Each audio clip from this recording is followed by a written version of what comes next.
사랑하는 성도님들, 2024년도가 시작된 지가 이제 한 주가 지났습니다. 지난 한 주 여러분은 새해를 소망하면서 계획했던 것, 또 소망했던 것, 여러분 어떻게 시작을 잘 하셨는지요? 여러분은 2024년을 시작하면서 그런 새로운 계획도 세우고 소망도 가지면서 아마 마음이 어떤 분들은 가슴 벅차고 또 감격이 있고 기대가 되는 분들도 계시겠지만, 또 어떤 분들은 과연 내가 하는 일들이 잘 될까? 또 내가 시험에 과연 합격할까? 또 새해에는 또 이 병이 낫고 더 건강해질 수 있을까? 여러 가지 이렇게 두렵고 또 걱정이 되고 또 근심이 가득한 그런 분들도 있을 것입니다. 그래서 사실 우리가 이 새해에 과연 어떻게 될까? 아무도 모르죠. 모르기 때문에 이 결과를 놓고 우리가 결과에만 마음을 두고 있다면 좀 불안할 수 있을 것 같아요. 불안하고 또 염려가 또 엄습해 올 수 있을 것입니다. 자, 그럴 때 우리는 이제 이 새해를 시작하고 또 이제 살아가야 하는데, 과연 우리가 그런 마음을 우리가 어떻게 잘 다스려야 될까? 또 그런 상황 속에서 우리는 이것들을 잘 이겨낼 수 있을까? 사실 오늘 본문이요, 상황적으로 보면 여호수아가 새로운 시대를 맞이했어요. 그래서 이 시대를 어떻게 살아가야 될지 사실 불안하기도 하고 두렵기도 한 상황이 오늘 본문의 상황입니다.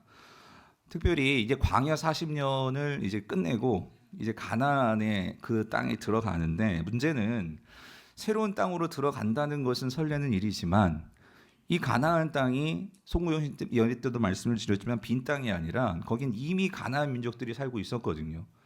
근데 그 민족들을 어떻게 해야 되죠? 그 민족들과 함께 이제 뭘 해야 되는 거예요? 전쟁을 해야 된단 말이에요.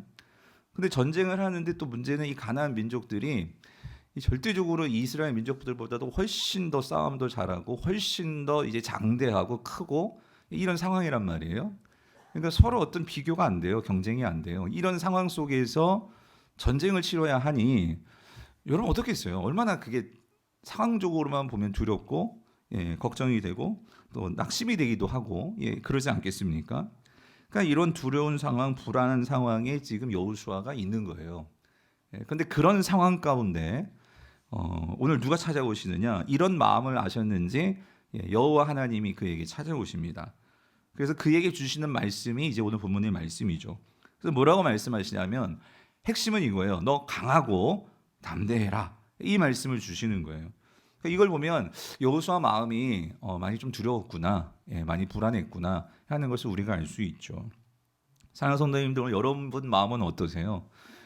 새로운 일을 계획했고 또 새로운 어떤 업무가 주어지고 또 새로운 직분이 주어지고 또 새로운 어떤 이 일에 내가 모든 것을 다 걸어야 하는, 그러니까 새해가 참 그런 해가 여러분에게도 이제 주어졌단 말이죠. 이런 상황 속에서 우리가 진짜 강하고 담대해지기 위해서는 어떻게 해야 될까 하는 것을 저는 오늘 이 말씀을 통해서 함께 생각해 보고자 합니다. 그래서 정말 여러분들이 강해지셨으면 좋겠어요. 여러분 강해지시길 정말로 축원합니다. 그래서 오늘 본문 1절을 우리 다시 한번 같이 보겠습니다. 우리 1절 같이 읽어볼게요. 시작. 여호와의 종 모세가 죽은 후에 여호와께서 모세의 수종자 눈의 아들 여호수아에게 말씀하여 이르시되요. 그러니까 여기 상황이 나와 있어요. 지금 상황이 어떤 상황이냐면 여호와의 종 모세가 어떻게 되었대요? 죽었다. 죽은 후다. 그러니까 이 말은 그러니까 이스라엘에게는 지금 위기입니다. 위기죠. 왜 그러냐면 그러니까 이스라엘이 이제 가나안 민족들과 전쟁을 치러야 하는데, 그런데 이 중요한 때에 이 위급한 때에 자 누가 죽었다고요? 모세가 죽었다는 소리예요. 근데 모세가 누굽니까? 모세는 정말 대단한 사람이죠. 모세는 하나님과 정말 친구처럼 대면하면서 하나님의 그 음성을 직접 듣고, 또 모세는 그 이집트의 바로 왕을 두려워하지 않고 그 바로 왕 앞에서 이적과 기사와 권능을 행했던 아주 대단한 사람이죠. 또 홍해를 가르기도 했고 또 많은 전쟁을 치르기도 했고 했던 모세인데, 하필이면 지금 전쟁을 치러야 하는 그때에 지금 누가 죽었다고요? 모세가 죽은 거예요. 그러니까 이 이스라엘 백성을 이끌고 그런 경험과 또 지식과 담대함과 또 신령한 능력과 뭐 이것들을 가지고 이 이스라엘 백성들을 이끌고 가나안 땅에 들어간다면 그래도 예, 그래도 한번 뭐 해볼만 할 것 같은데, 근데 이 위대한 사람, 이 모세가 죽었으니 이스라엘 백성으로서는 이게 위기죠, 위기. 그래서 그 상황 속에서 하나님께서 누구를 부르시냐면 이 여호수아를 부르셨다 그 소리예요. 여호수아를. 그러니까 여호수아 입장에서 이게 떨리던 일이죠. 과연 내가 이걸 잘 해낼 수 있을까? 과연 내가 이스라엘 백성들을 이끌고 이 전쟁을 잘 추려낼 수 있을까? 그러니까 얼마나 그 어깨에 주어진 그 짐이 얼마나 무겁겠습니까? 자, 이런 여호수아에게 하나님께서 이제 2절에서 말씀하시는 거예요. 뭐라고 말씀하시냐면 2절 보세요. 내 종 모세가 죽었으니 이제 너는 이 모든 백성과 더불어 일어나 이 요단을 건너 내가 그들 곧 이스라엘 자손에게 주는 그 땅으로 자 어떻게 하라고요? 가라 하나님이 명령하시는 거예요.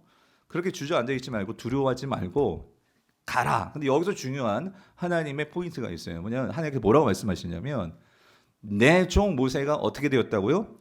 죽었다라고 말씀하십니다. 죽었다라고 말씀하세요. 이 말씀 속에 여러 가지 의미가 있는데 첫 번째는 우리가 여호수아의 상태를 좀 알 수 있는 것 같아요. 뭐냐면 여호수아가 어떤 면에서는요, 이 모세의 죽음에 대해서 사로잡혀 있는 것 같아요. 그러니까 이 여호수아도 모세를 많이 의지했죠. 그래서 여호수아는 거의 모세의 그래서 시종이다라는 표현이 나와요. 그런 존재였단 말이에요. 그런데 그렇게 따르고 의지했던 모세가 죽었으니 이게 여호수아의 너무 큰 두려움이란 말이죠. 근데 하나님 뭐라고 말씀하시냐면 여호수아야, 모세는 죽었어. 그러니까 이 말은 이제 모세의 시대는 끝났어. 너가 모세에 그렇게 사로잡혀 있어서는 안 돼. 더 이상 과거에 얽매여 있어서는 안 돼. 그러니까 더 이상 모세를 생각하지 말어. 이 말씀을 하시는 거죠. 그럼 어떻게 해야 돼요? 모세가 죽었으니까. 어떻게 하라는 거예요? 그 이어지는 말씀은 내가 너에게 말하는 이 명령, 이스라엘 백성을 이끌고 어디로 가라고요? 그 땅, 요단을 건너 가나안 땅으로 가라. 여기에 마음을 두라는 거예요. 여기에.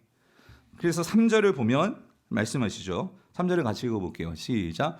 내가 모세에게 말한 바와 같이 너희 발바닥으로 밟는 곳은 모두 내가 너희에게 주었노니에요. 그래서 자 여기도 그러니까 여러분 이걸 보셔야 돼요. 2절, 3절, 4절. 그러니까 다 1절부터 2절, 3절 다 뭐가 나오죠? 모세가 나오죠. 그러면서 3절에서는 뭐라고 말씀하시냐면 내가 모세에게 말한 바와 같이라고 말씀하세요.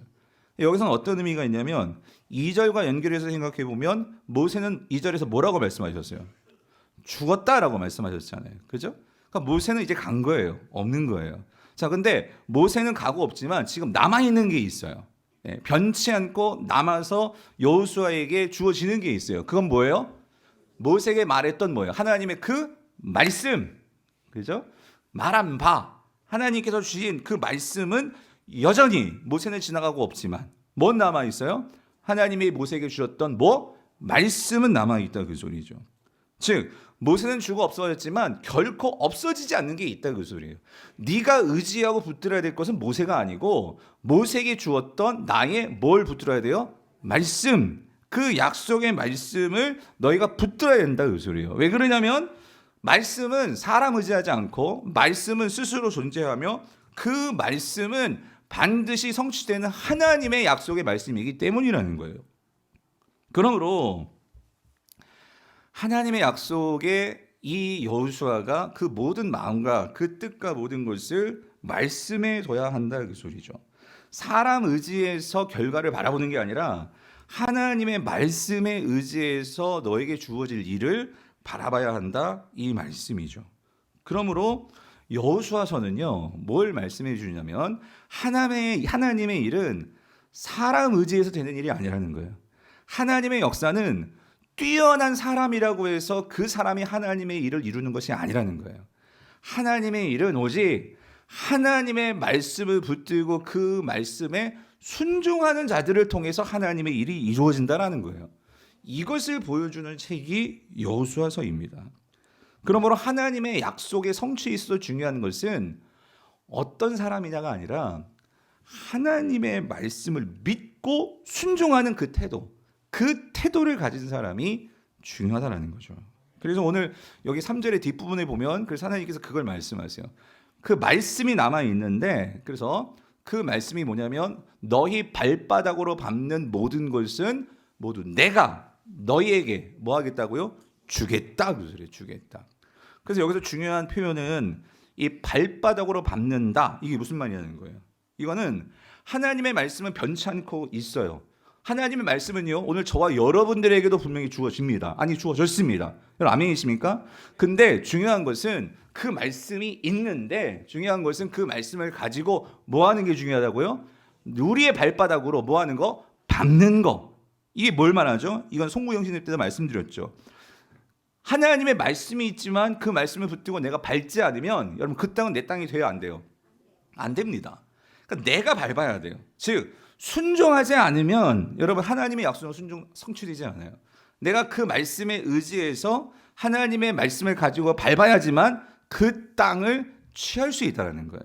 순종하는 태도가 중요하다 이 소리죠. 자, 근데 여러분 또 한 가지 중요한 게 있어요. 순종을 하는데 여러분 하나님의 말씀을 붙들고 순종을 하는데 여러분 이렇습니다. 4절을 보면은요. 자, 4절을 같이 한번 읽어볼게요. 시작. 곧 광야와 이 레바노로부터 큰 강, 곧 유브라데 강까지 헷 족속에 온 땅과 또 해지는 쪽 대해까지 너희의 영토가 되리라요. 자, 여기 이 말씀 우리가 그냥 쓱 지나가기 쉬운데 이 말씀의 핵심은 이거예요. 하나님께서 땅을 주시는데 밟아야 되는데 우리가요 아무 땅에나 밟아서는 안 된다는 거예요. 하나님이 정해놓은 땅이 있다는 거예요. 하나님께서 우리에게 약속의 말씀을 주시는 거는요, 그 약속을 붙들고 우리가 밟아야 할 땅을 우리가 분별해야 된다 그 소리예요. 하나님께서 밟아야 하는 땅을 우리에게 주셨고 우리는 그 말씀에 의지해서 하나님이 말씀하신 그 땅을 밟아야지, 하나님이 주신 그 땅이 아니라 내 마음에 든다고 내 눈에 좋다고 그 땅을 밟아서는 안 된다는 거예요. 사랑하는 성도님들, 우리가 많이 실수하는 게 뭐냐면요, 두 가지 중에 한 가지예요. 하나님의 말씀을 읽지만 아직 아예 밟지 않는 그러한 성도들이 있고요. 밟기는 밟는데 어떻게 밟느냐? 내 마음대로 밟는 성도들이 있다 그 소리예요. 세상 속에서 마음대로 밟다 보니까 여러분 나중에 어떻게 되냐? 땅은 많이 생겼지만 그런데 여러분 이스라엘이 그렇게 됩니다. 하나님께서 분명히 주신 땅이 있어서 맨 처음에 그 주신 땅을 밟았어요. 근데 나중에는 자기들의 소유욕에 눈에 좋은 땅들을 찾아 밟았어요. 그랬을 때 결국 이스라엘이 어떻게 되냐? 서로 싸우게 됩니다. 예. 그런데 하나님께서 주신 그 땅을 보고 그 땅에 대해서는 때로는 내 눈으로 보기에는 불가능한 것 같아. 안 될 것 같아. 그런데 하나님께서 주신 그 땅이 분명하다면 그 땅에 대한 믿음을 가지고 올라갔을 때는 그 땅이 정말 하나님께서 주신 땅이 되더라는 거예요. 그래서 성도님들, 오늘 이 하나님의 땅이냐 아니면 내 욕심의 땅이냐, 우리는 이걸 잘 분별할 줄 알아야 되는데, 그래서 여러분 요즘 우리가 묵상하고 있는 신명기 보면은요, 하나님께서요 밟지 말라고 하는 그런 땅들이 나옵니다. 그래서 특별히 신명기 2장에 보면 에서의 자손이 차지하고 있는 땅에 대해서는요, 하나님께서 분명히 말씀하시죠. 에돔 땅은 밟지 말아라.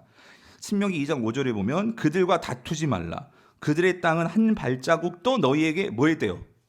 주지 아니하리니 이는 내가 세일산을 에서에게 기업으로 주었음이니라.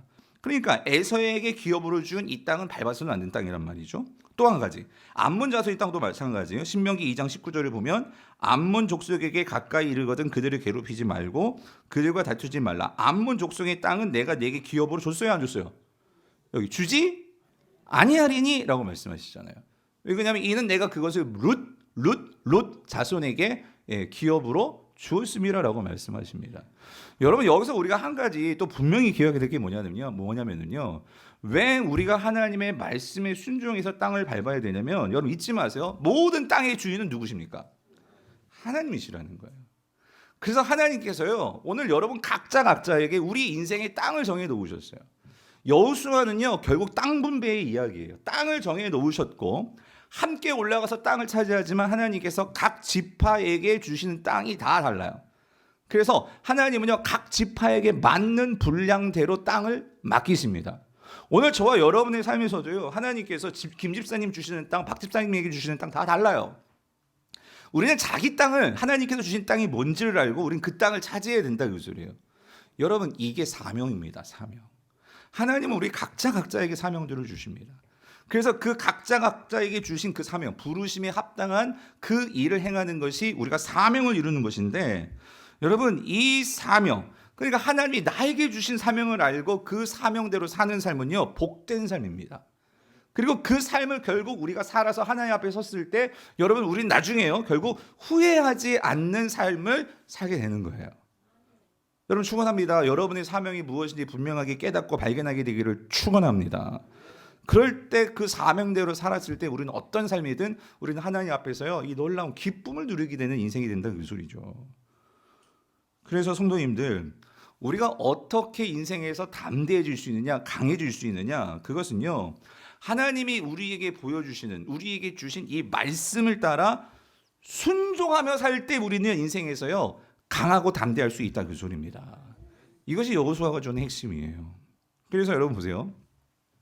여호수아는 결국 오늘 이 말씀을 붙들고 처음에는 두려웠고 떨렸단 말이에요. 근데 하나님께서 이 주시는 말씀을 붙들고 그는 순종하는 삶을 살았어요. 그랬을 때 여호수아 23장에 가면 그가 이제 죽습니다. 죽는 상황 속에서 그의 후손들에게 그가 하는 마지막 이 말이 있어요. 뭐라고 말을 하냐면 이렇게 말을 해요.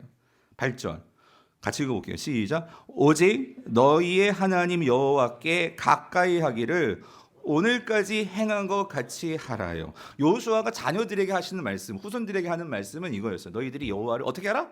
가까이 하라. 가까이 하라. 그러니까 여러분 이겁니다. 하나님의 말씀이 우리에게 주어진다는 것은요. 그 말씀이 있기 때문에 우리는 하나님께 집중할 수 있고 그 말씀을 통해서 우리는 하나님께 가까이 나아갈 수 있다는 거예요. 하나님의 말씀이 없다는 것은요. 하나님께 어떻게 나아갈지도 모르고 하나님과의 거리가 어떠한지도 모르는 거예요. 내 삶에 하나님의 말씀이 있다는 것은요. 그 말씀을 통해서 내가 하나님께 더 가까이 나아갈 수 있는 길이 놓인다는 거예요. 여호수아에게는 모세를 의지해서 하나님께 가까이 나아가는 것이 아니고요. 하나님의 말씀을 통해서 가까이 나아갈 수 있는데 그 삶을 살았다 그 소리예요. 여러분에게 하나님의 말씀이 있게 되기를 축원합니다. 그것이 있을 때 하나님께 가까워진다 그 소리예요. 그래서 여호수아가 하나님께 가까이 하는 것이 자 오늘 너희들에게도 있기를 원하는데 9절 이는 여호와께서 강대한 나라들을 너희 앞에서 뭐 하셨어요? 쫓아내셨으므로 오늘까지 너희에게 맞선 자가 하나도 뭐예요? 없었다 그 소리죠. 말씀 붙들고 밟을 때는요 하나님께서 그들과 함께 하셔서 아무리 강한 나라라 할지라도 그것에 맞설 수 있게 하나님께서 주셨다 그 소리예요. 왜? 그 땅은 누구 땅이니까? 하나님께서 우리에게 주신 땅이니까. 그래서 10절 말하죠. 너희 중 한 사람이 몇 명을 쫓는다고요? 1000명을 쫓으리니. 이게 무슨 말이냐면 말씀 붙들고 사는 사람들에게는 강하여서 담대할 수 있다 그 소리예요. 그게 한 사람이 몇 명을 쫓는다고요? 쫓아내? 1000명을 쫓아낼 수 있었다. 이는 너희 하나님 여호와가 그가 너에게 뭐한 것 같이? 말씀하신 것 같이 너희를 위하여 싸우심이니라. 그래서 11절 그러므로 스스로 조심하여 너희 하나님 여호와를 뭐예요? 사랑하라. 이 말은 하나님이 주신 그 말씀에 사로잡혀라. 그 말씀을 붙들어라. 왜요? 내가 그 말씀 붙들고 살았는데 결론 14절입니다. 14절은 같이 읽어볼게요. 시작. 보라 나는 오늘 온 세상이 가는 길로 가려니와 너희의 하나님 여호와께서 너희에게 대하여 말씀하신 모든 선한 말씀이 하나도 틀리지 아니하고 다 너희에게 응하여 그 중에 하나도 어김없이 없음을 너희 모든 사람은 마음과 뜻으로 아는 바라. 이게 뭐냐면 내 삶을 보라 그 소리예요. 여호수아의 삶을. 여호수아의 삶은요 하나님의 말씀대로 응한 삶이었거든요. 성경에서요 많은 인물들이 있지만 저는 여호수아서를 참 좋아하는데요. 여호수아서는 어떤 책이냐면요 순종을 그대로 보여주는 책이에요. 여호수아는 특히 하나님 앞에서 이 순종의 모범으로서 구약의 많은 인물들 가운데 순종을 잘한 사람 한 사람 또 택하라고 한다면 다윗도 불순종의 삶이 있었거든요. 근데 여호수아는 달라요. 여호수아는 순종으로 똘똘 뭉쳐진 순종의 사람이었어요. 그래서 여러분 여호수아라는 이름 자체가요 구약이가 신약으로 연결한다면 이 여호수아라는 이름이 신약에서는 무슨 이름일까요? 예수입니다. 예수예요. 예수. 예.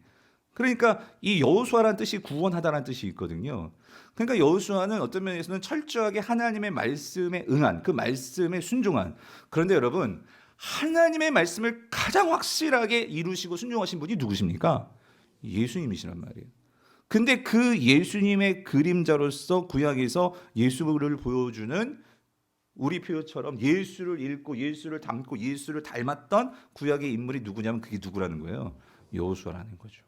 여호수아라는 거죠.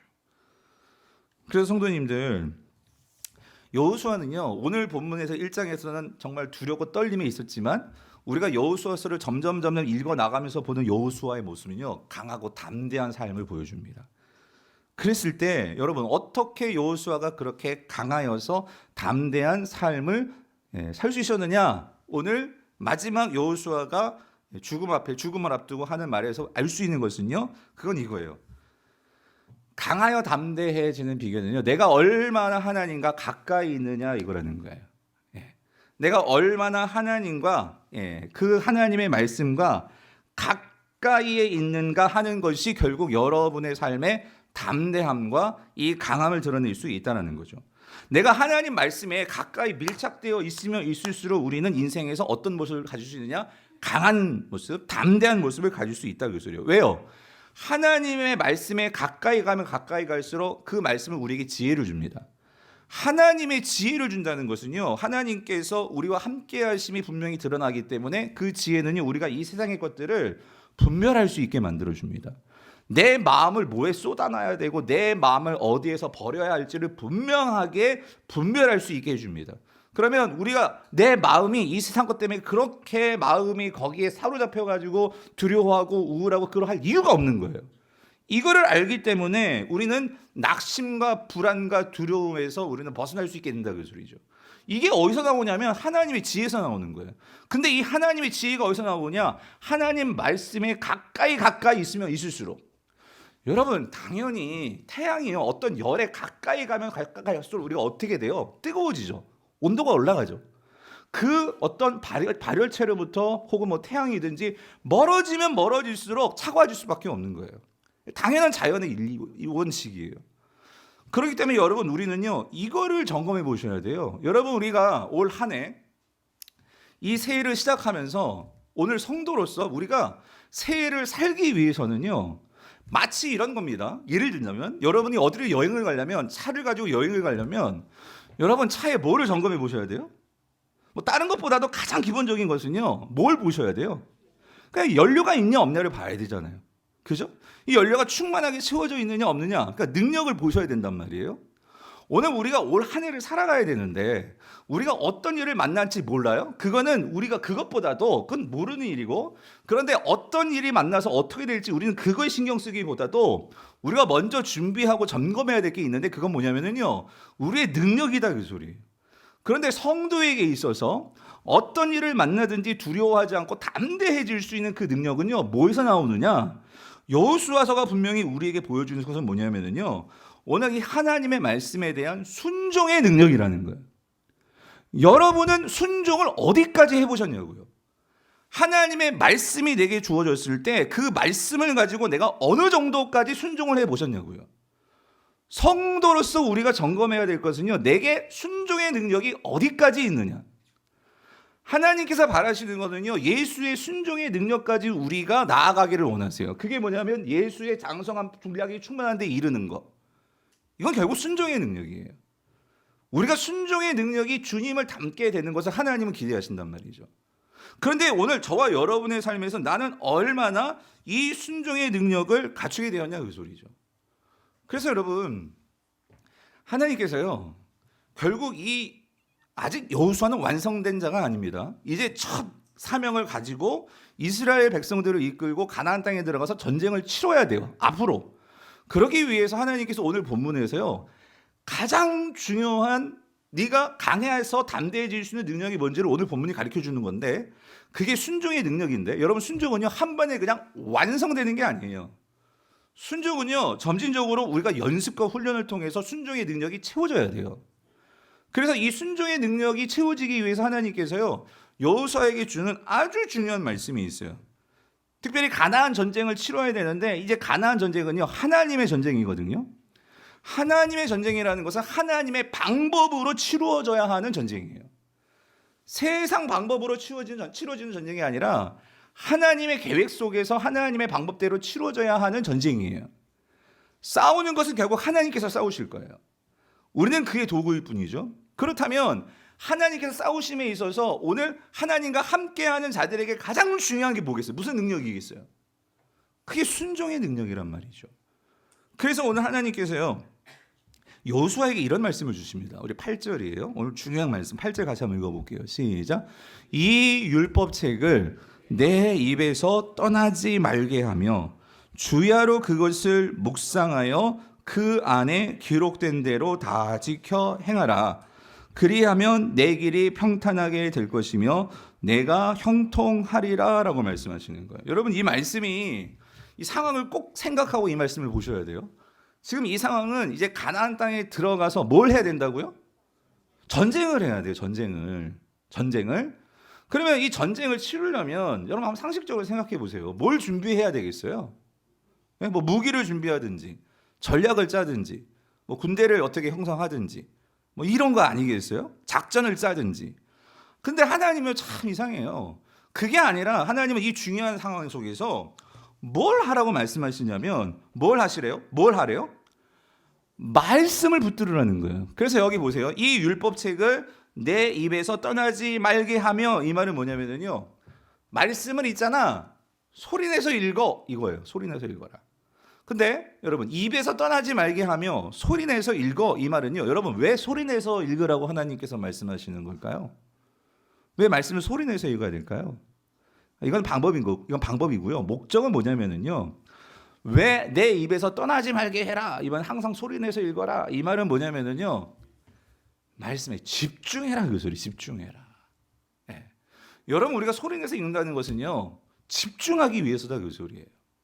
우리가 상당히 하나님 말씀을 읽고 듣는데요, 우리가 상당히 뭐 하냐면요, 집중하지 않고 그냥 듣습니다. 그냥 읽습니다.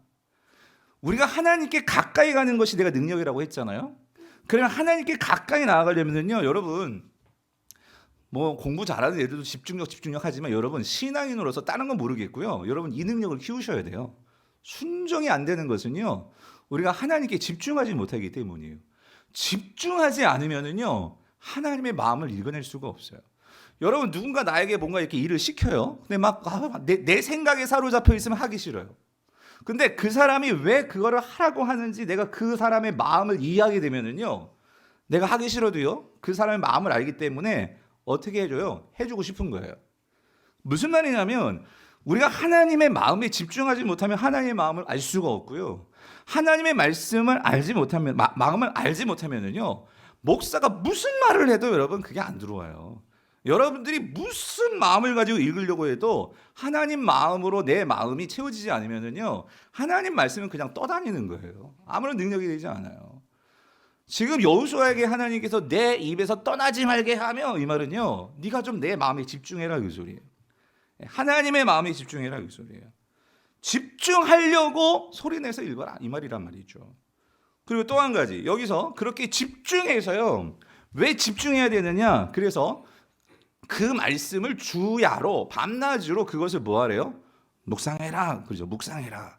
여기서 묵상한다는 의미는요, 물론 그것을 생각하는 거예요. 근데 이게 의미적으로 생각해 보면 이거는요, 주야로 묵상한다는 건 무슨 말이냐면요, 말씀이 내 생각과 내 속에 스며드는 거예요. 스며드는 거. 예. 내 온 몸 속에 내 생각, 마음, 모든 정신 속에 스며들게 해라, 이 말이 묵상입니다. 묵상. 다시 말하면 말씀과 내가 하나가 돼야 돼. 하나가. 이게 묵상이에요. 묵상. 그래서 히브리 사람들은요, 이 묵상이라는 단어를 하가라는 단어를 써요. 제가 몇 번 말씀드렸지만 이 하가라는 단어는 그 원어적으로는 이런 의미가 있어요. 중얼중얼 거리는 거예요. 그러니까 하나님의 말씀을 가지고, 그래서 히브리 사람들은요, 중얼중얼 이렇게 합니다. 이게 뭐 암송이라 볼 수도 있고, 이게 중얼중얼, 그 말씀을 계속 생각하는 거죠. 그래서 내 머릿속에 넣고 마음속에 넣고 의미를 생각하고. 근데 여러분 중요한 게, 재밌는 게, 이 말씀이 중얼거린다는데 이게 원래 어디서 나온 말이냐면요, 이건 동물들의 어떤 행위에서 나온 말이에요. 그래서 이 동물들이 으르렁거리다라는 단어를 하가라는 단어를 써요. 근데 이 동물들이 으르렁거리는 게 뭐냐면 이런 그림이에요. 그러니까 개가요, 어떤 뼈다귀를 하나 발견하잖아요. 그럼 그 뼈다귀를 물고 와가지고 자기의 어떤 은밀한 곳, 자기 장소에 가가지고 그걸 어떻게 해요? 그 물고서 막 침을 질질 흘리면서 그거를 빨고 뭐 계속 물고, 그 뼈다귀를 되게 좋아하잖아요. 그죠? 그 뼈다귀를 빼앗기지 않으려고, 만약에 누군가 와가지고 그걸 뺏어가려면 어떻게 해요? 막 으르렁거리잖아요. 그 왜 그러는 거예요? 이거 내 거고, 이거 내가 좋아하는 거고, 빼앗기고 싶지 않은 거고, 그렇죠? 여러분 그게 하가예요. 하가. 성경의 저자들은요 그런 동물들의 모습을 보고 이 단어를 뭐에 갖고 왔냐면 하나님의 말씀을 대하는 태도를 가리킬 때 이 하가라는 단어를 쓰기 시작했어요. 그러니까 내가 하나님의 말씀을 어떻게 대해야 되느냐, 그러니까 그만큼 첫 번째는 좋아해야 돼요. 그래가지고 그걸 가지고 계속 보면서 즐거워하고 그걸 빨고 그걸 씹고 그러면서 그걸 어떻게 해요? 계속해서 같이 가지고 놀고 하는 그 그림이 하가다 그 소리예요. 그래서 여러분 이거를요 시편 1편을 보세요. 1편 2절을 보면 이렇게 그 하가란 단어를 써놨어요. 오직 여호와의 율법을 뭐하여? 이거예요. 즐거워하는 거. 개가 그 뼈다귀 가지고 얼마나 즐거워해요. 막 빨고 침 흘리면서 막 씹고 막 그런 것처럼 하나님의 말씀을 그렇게 해야 된다 그 소리예요. 그래서 그렇게 하기 위해서 그의 율법을 주여로 뭐 한다고요? 묵상한다.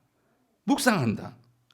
또 하나 볼까요? 여러분 구약성경에서 하나님의 말씀 잘 묵상했다. 제일 하나님의 말씀 좋아하고 묵상했던 사람이 누구일까요? 다윗입니다. 다윗. 그래서 그 다윗이요 시편 63편 5절 6절에서 자 특별히 이 말씀은요 다윗이 유다 광야에서 이거를 시를 지은 거거든요. 근데 이 유다 광야에서 어떨 때였냐면 유다 광야에 있을 때는요 사울에게 쫓김당할 때예요.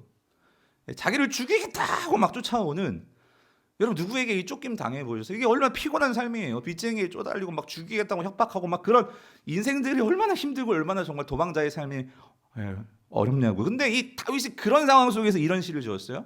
5절 골수와 기름진 것을 먹은 것 같이 나의 영혼이 만족할 것이라 나의 입이 기쁜 입술로 뭐예요? 주를 찬송하되. 아니 여러분 그렇게 남에게 쫓기고 그런데 그런 상황에서 뭐가 만족하고 배부름이 있겠어요? 그런데 이 다윗은요 그 상황에서 뭐 했냐면 그의 입으로 계속해서 뭐 한 거예요? 그 입으로 그 소리내서 기쁜 입술로 주를 뭐 했던 거예요? 찬송한 거죠. 그죠? 이 말은 하나님께 계속해서 집중한 거예요. 나의 생각과 나의 모든 마음을 하나님께 둔 거죠. 그러면서 6절도 보세요. 내가 나의 침상에서 주를 뭐예요? 기억하며 새벽에 주의 말씀을 작은 소리로 뭐 할 때에? 읊조릴 때. 여기 지금 세 글자지만 작은 소리로 읊조린다. 이게 한 단어예요. 하가요. 하가. 중얼중얼 거린 거죠. 그럴 때에 7절 중요해요. 주는 나의 뭐가 되었다? 도움이 되셨습니다. 성도님들 참 제가 성경 보면서 놀라운 게 이겁니다. 만약에 다윗 같은 상황, 누구에게 쫓김을 당하고 억울한 일을 당하고 막 이런 상황 속에서 그래서 계속해서 도망자 생활을 하고 이런 상황이라면 누구든지 아니 왜 하나님께서 나에게 기름 부으셔가지고 왜 내 인생이 이렇게 꼬였냐 말이에요. 그러면 자신의 삶을 막 한탄하고 원망하고 했으면 우울증 걸리기 딱 좋은 사람이에요. 우울증 걸리든지 그러니까 그 삶에 대해서 비관하면서 그래가지고 여러분 밤에 잠이 오겠어요? 막 억울하고 왜 하나님 날 이렇게 해가지고 내가 원했던 것도 아닌데 그러면 밤에 잠이 오겠냔 말이에요. 그런데 그 밤의 침상에서요 사울 생각하면서 그렇게 마음과 에너지를 거기에 쏟았으면요 잠이 오겠습니까? 그런데 다윗이 그 침상에서 뭘 했냐? 자신의 생각과 뜻, 자신의 모든 것들을 사울에게 빼앗긴 것이 아니라 아예 적극적으로 그 나의 생각과 나의 뜻을 누구에게 맞춘 거예요? 하나님의 말씀에. 그래서 뭘 기억했대요? 주를 기억하며. 그러면 새벽에도 일어나면 그 새벽에 일어났을 때도 주의 말씀을 뭐 했다고요? 읊조렸다. 이 말은 그러니까 마치 개가 그 뼈다귀 갖고 즐거워했듯이 아침이든지 밤이든지 그의 삶에서 하나님께 집중하고 그렇게 말씀을 가지고 놀았다 그 소리예요. 성도님들 하나님 말씀 갖고 노시기를 바라요. 여러분의 삶에서 힘들고 어려울 때 여러분의 마음을요 어차피 여러분 마음 놔두면 마음은요 그 원망 불평 여기 흘러가게 되어 있는데 마음을 그렇게 흘러가게 만들지 마시고 그때 말씀을 붙들고 말씀을 가지고 노시라. 말씀을 가지고 말씀을 생각하고 그 말씀이 내 머리와 마음과 내 속에 스며들도록 여러분들이 그렇게 말씀을 생각해 보시라 그 소리예요. 성경은 그걸 말하는 거예요. 그게 하가인데 중요한 건 이거예요. 하나님께서 지금 여호수아가 가나안 그 민족 생각하면 두렵고 떨린단 말이에요. 밤잠이 안 와요. 잠이 안 와요. 근데 그때 하나님께서 여호수아에게 뭐 하라고 하시냐면 주야로 뭐 하라고요? 묵상해라. 사랑하는 성도님들, 이게 될 때 우리에게 뭐가 생긴다? 순종의 능력이 생겨날 수 있다 그 소리예요. 예. 상황은 없는 것 많고 안 될 것 같고 힘들지만 그래도 내가 말씀대로 살아봐야지 하면서 집에 그냥 여러분 자녀들이요 시험에 떨어지고 만약에 그랬을 때 어디 집 밖으로 나가지도 않고 그냥 입을 뒤집어 쓰고 그렇게 있는 애들 보세요. 부모의 마음 어때? 찢어지잖아요.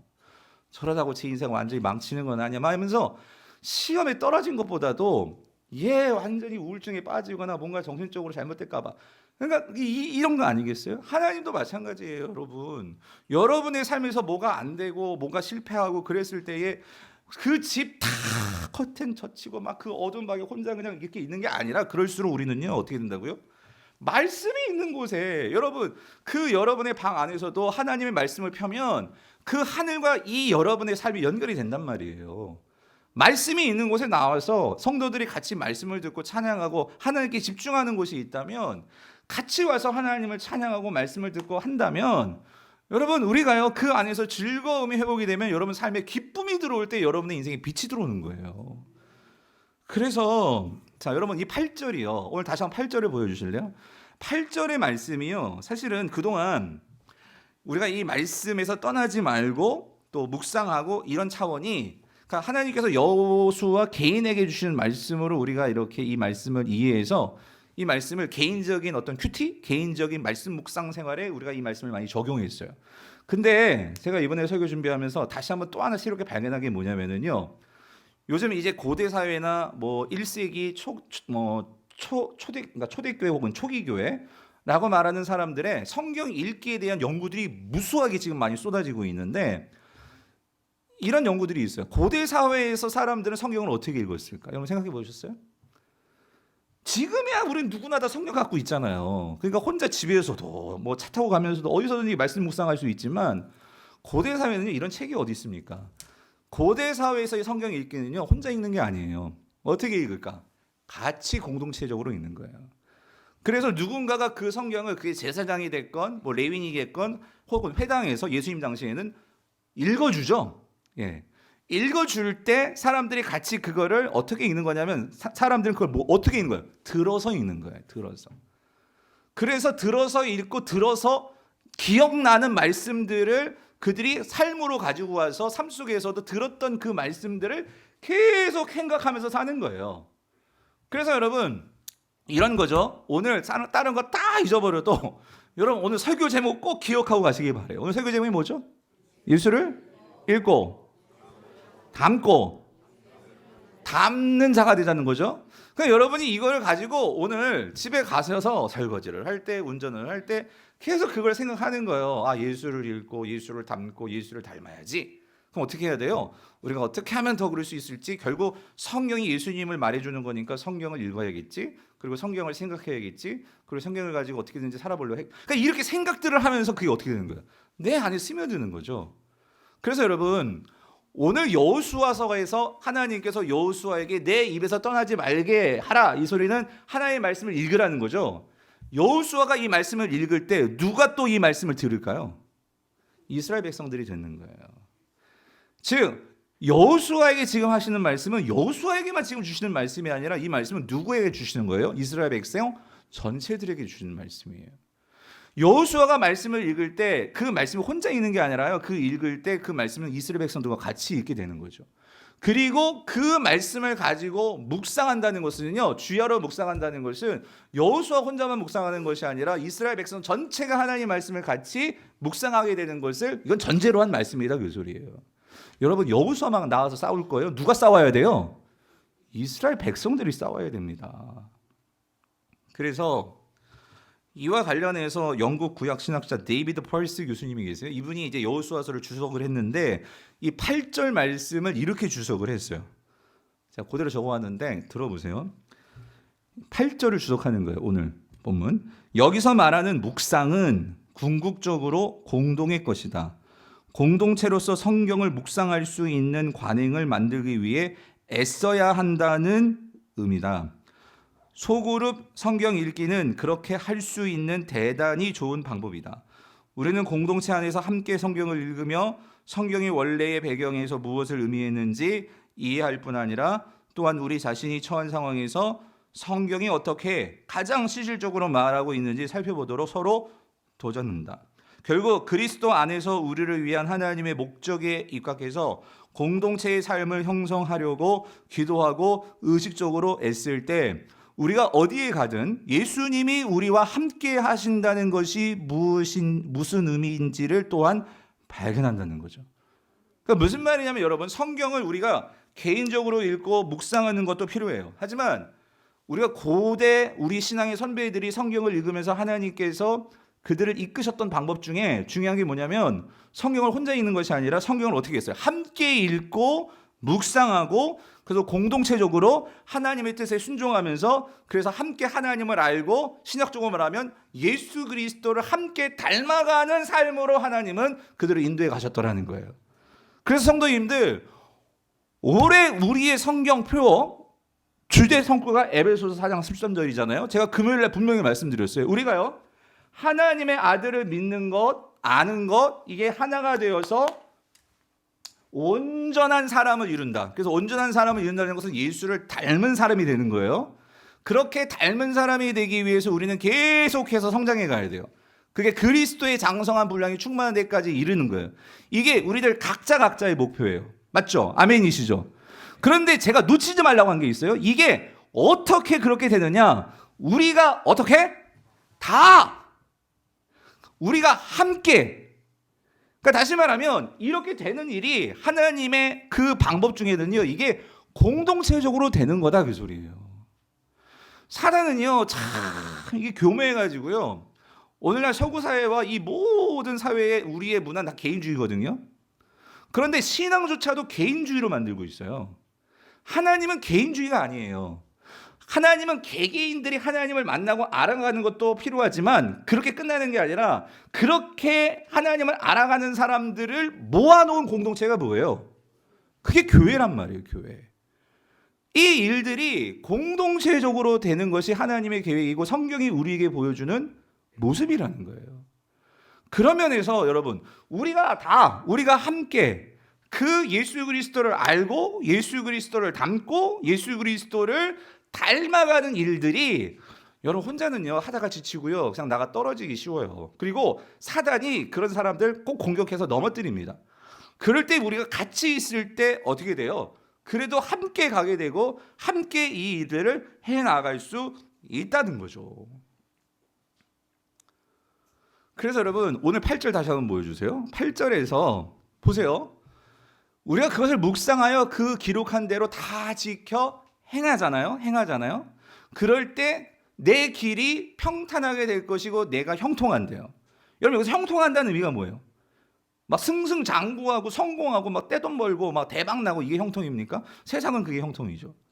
성경적인 형통은요, 하나님의 뜻이 이루어지는 거예요. 우리가 주기도문 어떻게 외워요? 기도해요. 뜻이 어디에서 이루어진 것 같이? 하늘에서 이루어진 것 같이. 어디에서 이루어져요? 땅에서도 이루어지다. 우리는 항상 그 기도하는 거잖아요. 그게 뭐냐면 여러분 인생에서 형통은요, 내 삶을 통해서 하나님의 뜻이 이루어지는 거예요. 하나님의 다스림과 통치가 나의 삶을 통해서 드러나게 되는 거예요. 그럴 때 오늘 본문에서 여호수아에게 뭐라고 말해요? 내가 너와 항상 함께 하겠다. 이게 뭐죠? 하나님과 함께함이 삶 속에서 드러나는 거예요. 세상 사람들이 봐도요, 저분은 뭔가 누군가 있는 것 같아. 정말 신이 돌보시는 것 같아.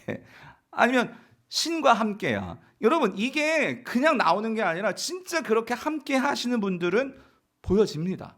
드러나게 됩니다. 그래서 여러분 신과 함께, 하나님과 함께하는 그 삶은요, 이건 전염성이 있어요. 전염성이. 우리가 그런 삶을 보게 되면은요, 나도 그런 삶을 살고 싶게 되는 거예요. 그래서 하나님은 저와 여러분들요, 적어도 주일은요 꼭 모여라. 꼭 같이 모여서 성도들이 같이 예배해라. 이게 뭐냐면 여러분 그렇잖아요. 만약에 공동체가 아니면 집에서 혼자 예배 드려도 되지. 인터넷 보고 예배도 되지. 그런데 왜 성경은 왜 모이는 일에 힘쓰고 같이 하고 다 함께 이걸 왜 강조하냐고요. 같이 예배하면서 서로 보고 배우고 격려하고 사랑해주고 그 안에서 열을 받고, 열받는다는 게 그게 아니라 사랑의 열을 받고, 이게 있어야 한단 말이에요, 여러분. 그래서 여러분 우리가 이거를 경험하고자 올해 우리 교회가 이 운동을 하는 거예요. 뭐냐면 공동체적으로 성경 읽기 운동을 여러분 많은 교회들이 그렇게 해요. 성경 읽기 다 드리고 여러분 올해 성경 읽으세요. 그리고 성경 읽기 다 체크해가지고 내세요 하면은요 이게 하시는 분들만 하시더라고요. 여러분 작년 한 해 우리가 성경 읽겠다고 했지만 여러분 뭐 초반에야 다 성경 읽표 드리면 읽지만 끝까지 가시는 분이 이게 몇 명이 되시냐고. 몇 명이. 내가 진짜 때까지 그래도 내가 집사요, 권사요, 장로요, 목사요 됐는데 물론 여러분이 성경을 많이 한 번씩은 다 읽으셨겠지만 근데 작년만 생각해도 우리가 한 번 성경을 다 읽으신 분이 몇 명이 될까?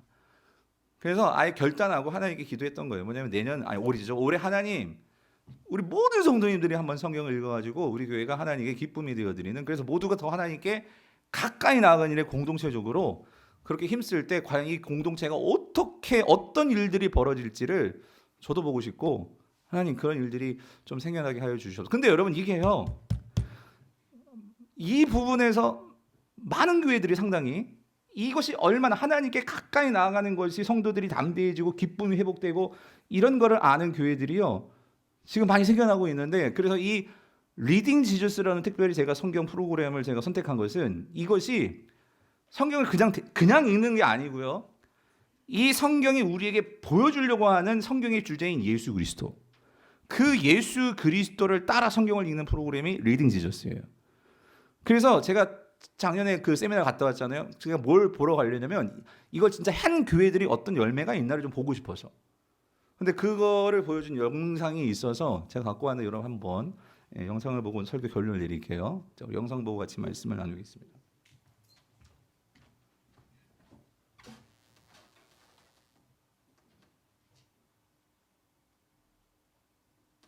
결정합니다. 한국 교회 성도들이 참 귀하고 사역자들이 참 귀한데 성경을 읽으실 때 예수 그리스도를 중심으로 읽는 경향이 약한 것 같아요. 그러다 보니까 설교나 신앙생활이 도덕 중심으로 변하는 경향이 있는 것 같습니다.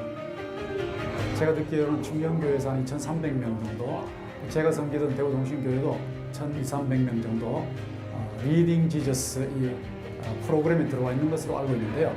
이번부터 내가 예수 그리스도를 중심으로 성경을 읽어야 되겠다 하는 태도로 읽게 될 것이고 그렇게 되면 예수 그리스도의 생명의 능력을 삶의 현장과 사역의 현장에서 훨씬 더 구체적으로 실감하게 되실 겁니다.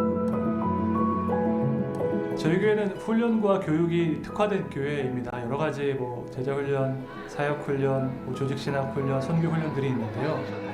사실 그동안 성경을 이해하는 좋은 책들이 많이 나왔습니다. 고든 피 교수님과 덕 스튜어트 교수님이 쓰신 어떻게 성경을 읽을 것인가가 사실 가장 기본적인 책이었다면 저는 리딩 지저스는 거기에 필적할 만큼 아주 중요하고 효과적인 교재라고 생각합니다. 성경을 읽을 때 각각의 장르와 특징을 잘 이해하고 또 그리스도의 중심적으로 또 계시의 완성이 되신 예수님 중심으로 성경을 이해할 수 있도록 그렇게 권면하고 있습니다. 성경 읽기는 교회에서 항상 하고 있는 프로그램입니다. 그런데 이것을 어떻게 성도님들이 동기부여를 해서 성경을 읽을 수 있도록 이끌어가는 게 리더의 역할이라고 생각을 하는데 대구동신교회에서 1000여 명의 성도님들께서 리딩 지저스 교재를 통해서 성경 읽기에 많은 은혜를 누리고 계십니다. 지금까지 성경 읽기는 본인이 읽고 또 본인이 묵상하는 내용을 가지고 성경을 읽었다면 이 리딩 지저스 교재를 통해서 올바르고 또 체계적인 그리고 신학적 토대 위에서 성경을 읽어 나갈 수 있는 것이 굉장히 큰 장점이라고 생각합니다. 리딩 지저스라는 교재를 활용해서 저희가 성경 읽기를 하니까 성도님들의 포기율이 굉장히 적었습니다.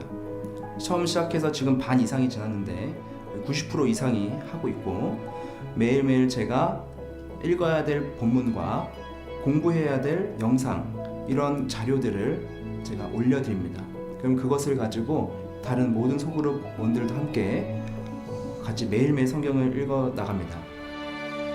이 성경 읽기는 다른 성경 읽기와 달리 예수 그리스도의 복음을 중심으로 구성이 되어 있어서 이 성경을 읽어가는 동안에 참 많은 은혜를 받게 되었습니다. 리딩 지저스 영상은 차를 운행하거나 이렇게 할 때도 유튜브 영상이 따로 있으니까 이렇게 듣게 되고요.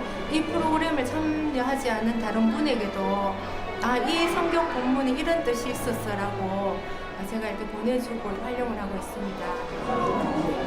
매주 주일날 목사님이 영상을 저희들이 보내주시면 저희들 조편성이 한도에 한 20명 정도 되어 있거든요. 그래서 먼저 영상을 보고 흐름을 이해하고 나서 책을 다시 읽습니다. 읽고 나서 한 주 동안 성경책 읽는데 이번 리딩 지저스를 통해서 구약 성경 한 권 한 권이 예수님과 어떻게 연결되는지 너무 잘 설명되어 있어서 이 성경이 예수님 어떻게 설명하고 있는지 이해하는 데 너무 큰 도움이 되는 것 같습니다. 아시다시피 여기 보면은 한 주에 봐야 할 공부할 내용이 있는데 우리 단체 카톡방에 그것을 올려드리고 제가 그 부분을 읽었습니다 올린 후에 그래도 제가 느낀 어떤 묵상을 이렇게 달아드립니다. 그래서 1권부터 하루 이틀 모이다 보니까 책이 한 권이 제가 완성이 되었습니다.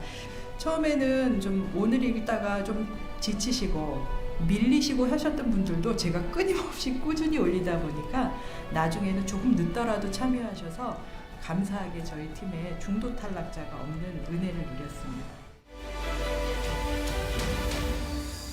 성도님들, 성경은요 하나님께서 결국은 우리가 예수님을 만나고 그리고 그 예수님을 닮는 그 과정, 닮을 수 있도록 우리에게 인도해 주는 책이 성경입니다. 그러니까 오늘 여호수아만 놓고 보더라도 결국 하나님께서 강하여 담대하여지는 그 비결, 다시 말하면 말씀에 가까워져서 말씀으로 사로잡히는 것. 그러니까 이걸 신학적으로 말하면 예수 그리스도께 다가가서 예수 그리스도를 닮고 예수 그리스도를 충만해지는 것.